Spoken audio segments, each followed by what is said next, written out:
Hi there, English 111ers. I hope everybody's having a wonderful uh, fourth week. So at the end of this week, we'll actually be about a quarter of the way through the course. So we're moving right along. This week is going to primarily focus on the writing and the development of your literary essay. So I have the readings for week 4.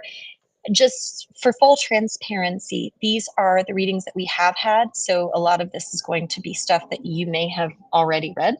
And if that's the case, that's perfectly fine. You just need to make sure that you've consumed it and you know what's going on so that as you're writing, you have a really strong hold of like what you need to be including in those personal literacy narratives.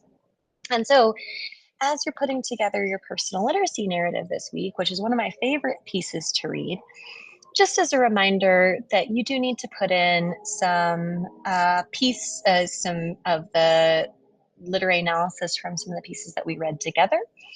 And then that as you are writing, that you are engaging the senses and including quotes from the text that we've read.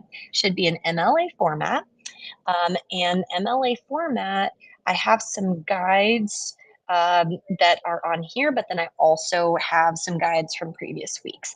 So I've got all the resources that you need in order to be successful, and I also have some personal narrative models here to help you develop your ideas. And so, as posting this week, the first and foremost is first draft of literacy narrative, hands down. That's what is the most important thing that you get done this week. And then the forum number 4 is our class conversation.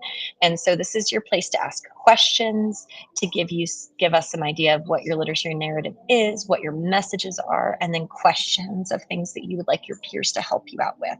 So this should be very iterative, it should be very interactive.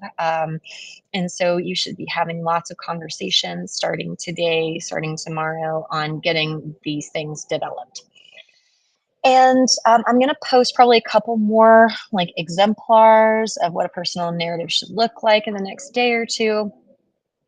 But really focus in, hone in on how to like incorporate those details and then how to take those details and make a fully fleshed story with meaning. So I really look forward to seeing what you all come up with. And if you have any questions about this whole process, please reach out to me anytime. And I look forward to seeing what you've got going on. See you later. Bye.